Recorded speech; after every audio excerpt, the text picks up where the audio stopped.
Hello mga bossing! Welcome back sa my channel. Kayo po ba mga bossing ko ay grabe-grabing pagsubok ang mga pinagdaanan nyo ngayong taon na ito, unang pasok pa lamang ng taon ng January hanggang sa sumapit na ngayon ng buwan ng July mga bossing. Ay siya, kung yan ay talaga namang sobrang mga pagsubok ang pinagdaanan nyo, ay lalong nakakakilabot.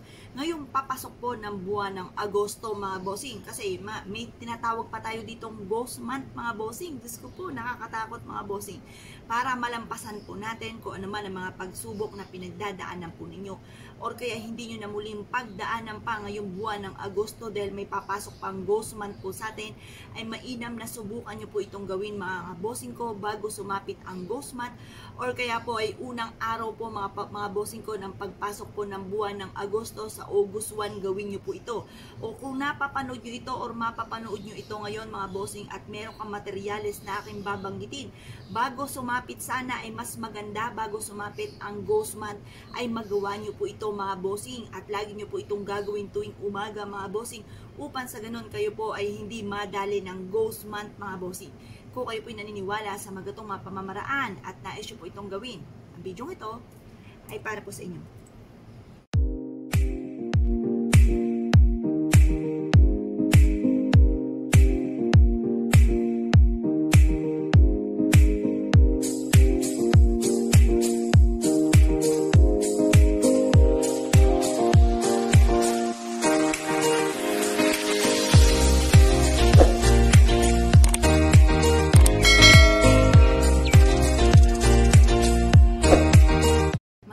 Mga bossing ko ng mga iba't ibang mga pamamaraan para po tayo ay hindi malasin mga bossing.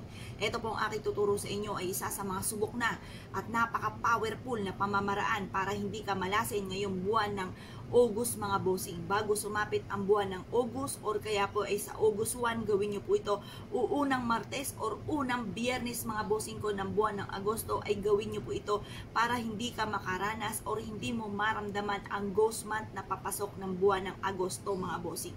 Ngayon po mga bossing ko, ano po ba itong aking sinasabing ito? Kailangan lamang po natin mga bossing ko ng isang jar na puno po ng dahon ng laurel at mga wishes po ninyo sa loob mga bossing at ganoon din po ang barya mga bossing. Mainam na meron kayong ganito mga bossing dahil ito po mga bossing ko ay magtataboy ng malas at mag-a-attract ng napaka powerful na swerte. Subok na po ito at gusto ko po ito at ako po hindi nawawala nito mga bossing. Ito po mga bossing, tuwing umaga, pantawag ng swerte. Ito po ay kakalansin po natin mga bossing. Pero ang paggawa po nito muna, ito tuturo ko po sa inyo ang tamang proseso. Kumuha po kayo ng barya. Dami-damihan nyo na ang barya. Hugasan nyo po ito sa inyo pong gripo mga bossing at patuyuan nyo po ito sa sinag po ng araw. At kapag po ito'y natuyo na, pwede na nating ilagay ito sa loob ng garapon. At pagkatapos kumuha kayo ng marami-raming dahon ng laurel, isulat ang lahat ng mga pangarap sa buhay mga bossing. At pagkatapos po nito mga bossing, ibulong nyo po bago nyo ito takloban. Kailangan may taklob ang inyo pong gagamiting garapon. Ibulong nyo po dito, halimbawa ay ganito. Sa aking tinataya ang numero ay dito na ako jackpot. Ganun po, direct to the point, walang gamit na sana. Or kaya meron kayong negosyo, dito sa aking negosyo ay dito na ako yayaman. Ganun po mga bossing. Yun po ay kailangan magmumula sa puso mga bossing ang pagwiwish. Yung gustong-gusto nyo po. Kahit iiyak nyo nga po mga bossing basta gumaan yung inyong kalooban, nasa inyong kalooban at mula sa puso ang pagwiwish. Kahit kayo po umiyak, iiyak nyo po yan mga bossing. Kailangan magmumula sa puso ang pagwiwish mga bossing. Taimtim na panalangin mga bossing. At pagkatapos, halimbawa, tapos na kayo mag-wish, na-wish nyo na lahat.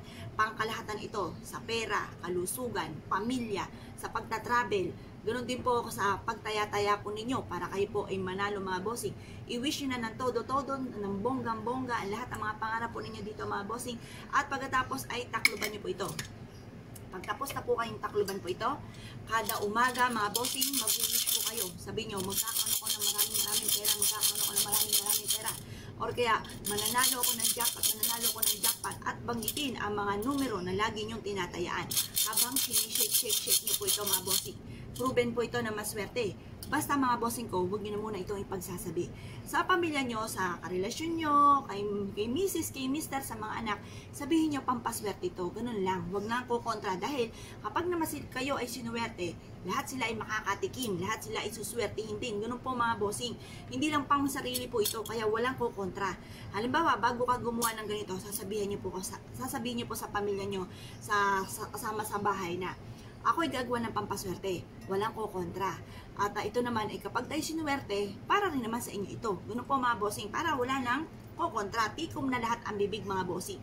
Kasi mahirap, kapag miyembro ng pamilya kasama mo at hindi naniniwala dito, kumukontra pa. Kaya mas maganda, bago nyo siya gawin, para walang kumontra, ay sabihin nyo na sa kanila na gagawa kayo at walang kukontra. Dahil kapag kayo sinuwerte, sila rin ang kauna-unahan na makikinabang. Ganun po mga bossing ha.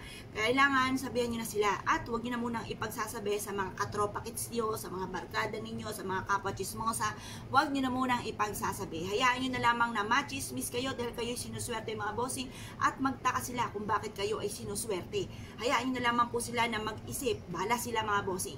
Ngayon, kapag kami naniniwala sa mga itong mga pamamaraan, saka nyo i-share kung kayo po'y sinuswerte na. Kasi ang masaklap, hindi ka pa sinuswerte, nakaingkitan ka na, nakontra ka agad ang mga swertihan ng darating sa inyo. Kaya mas mainam mga bossing, hayaan nyo na muna sila na ma-amaze sa mga swerteng darating po sa buhay ninyo. Kaya kung kayo pinaniwala mga bossing, lumarga po kayo at subukan nyo po itong gawin. Isa po ito sa mga sikreto upang sa ganon, magtuloy-tuloy ang pasok ng swerte. Kaya kung kayo pinaniwala mga bossing, ay siya, good luck po sa inyo po lahat. Yun lang po mga bossing, salamat po.